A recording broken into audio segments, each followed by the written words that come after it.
सोचो, अगर तुम्हारी जिंदगी के सबसे अंधेरे पल में कोई तुमसे कहे कि सब कुछ खत्म हो गया है, पर सच में वही पल तुम्हारी सबसे बड़ी शक्ति बनने वाला हो, तो क्या तुम हिम्मत रख पाओगे? ये कहानी सिर्फ महादेव की नहीं, बल्कि हर उस भक्त की है जो टूट कर भी विश्वास करता है। कैलाश पर्वत की बर्फीली चोटी पर महादेव ध्यान में बैठे थे, आंखें बंद, शरीर बिल्कुल स्थिर, जैसे समय भी उनका इंतजार कर रहा हो।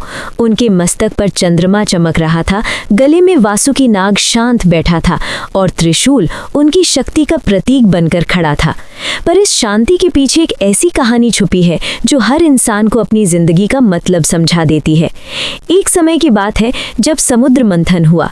देवता और असुर अमृत पाने के लिए मिलकर मंथन कर रहे थे, पर सबसे पहले जो निकला वो था विष, जो पूरी सृष्टि को नष्ट कर सकता था। देवता घबरा गए, असुर भाग गए और पूरी दुनिया का बोझ एक ही पर आ गया, महादेव। पार्वती माँ ने देखा कि संसार को बचाने के लिए कोई आगे नहीं आ रहा। तब महादेव ने बिना किसी शर्त के उस विष को पी लिया, पर उस विष की आग इतनी भयंकर थी कि महादेव का कंठ नीला पड़ गया, इसलिए उन्हें नीलकंठ कहा गया। पर सोचो, जब तुम किसी और को बचाने के लिए अपना दर्द पी जाते हो, तब तुम कितने महान बन जाते हो। महादेव ने कभी अपने दर्द का शोर नहीं मचाया, वो चुप रहे, वो शांत रहे, पर उनकी शांति ही उनकी सबसे बड़ी शक्ति बनी। यहीं से एक राज शुरू होता है जो हर भक्त को जान लेना चाहिए कि महादेव सिर्फ भोले नहीं है, वो न्याय भी है, वो विनाश भी है और वो ही निर्माण भी है। जब दक्ष प्रजापति ने यज्ञ में महादेव का अपमान किया और सती माँ ने अपने प्राण त्याग दिए, तब महादेव का क्रोध आसमान को हिला देने वाला था। उन्होंने वीरभद्र को जन्म दिया और यज्ञ को नष्ट कर दिया। पर जब सती माँ की शरीर को लेकर महादेव तांडव करने लगे, तब पूरी सृष्टि का संतुलन बिगड़ने लगा।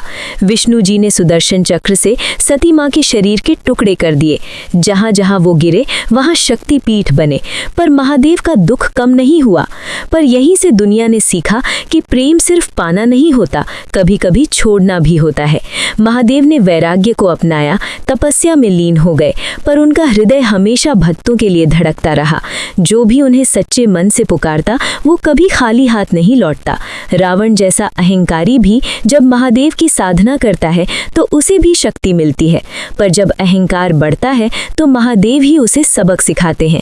ये कहानी यहीं पर लूप बनाती है, क्योंकि जो शक्ति तुम्हें ऊपर उठाती है वही शक्ति तुम्हें नीचे भी गिरा सकती है, अगर तुम उसका गलत उपयोग करो। महादेव हर युग में अपना संदेश देते रहे हैं।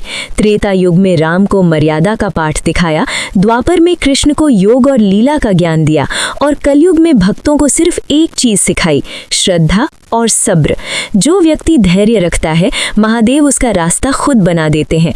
चाहे तुम्हारी जिंदगी में कितनी भी अंधेरी रात हो, पर महादेव के दर्शन के बाद सुबह जरूर होती है।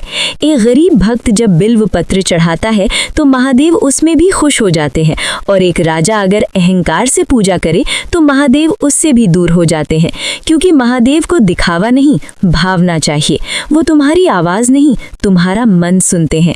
जब तुम टूट चुके हो, जब कोई साथ ना दे, जब रास्ता धुंधला हो, तब बस एक बार महादेव का नाम लो। तुम्हें महसूस होगा कोई तुम्हारा हाथ थाम रहा है। यही महादेव का सच है। वो पत्थर में नहीं, धड़कते दिल में रहते हैं। वो मंदिर में ही नहीं, हर सांस में बसते हैं। और यहीं पर कहानी फिर से वही लूप बनाती है जहां से शुरू हुई थी। अंधेरा ही तुम्हें रोशनी की पहचान कराता है, दर्द ही तुम्हें शक्ति का एहसास दिलाता है, और महादेव ही तुम्हें तुम्हारा असली रूप दिखाते हैं। अगर तुम आज भी अपनी जिंदगी के संघर्ष से हार मान रहे हो, तो याद रखो, नीलकंठ ने जहर पीकर भी संसार को बचाया। तुम्हारे दर्द के आगे वो दर्द कुछ भी नहीं। बस विश्वास रखो, महादेव तुम्हारे साथ हैं, हर कदम पर, हर सांस पर, हर सपने पर। और जब भी तुम्हें लगे सब खत्म हो गया है, तब समझ लेना महादेव नई शुरुआत लिख रहे हैं, क्योंकि अंत ही तो नई कहानी का आरंभ होता है। और यही महादेव की रियल कहानी है, जो हर युग में हर इंसान की जिंदगी में दोबारा लिखी जाती है।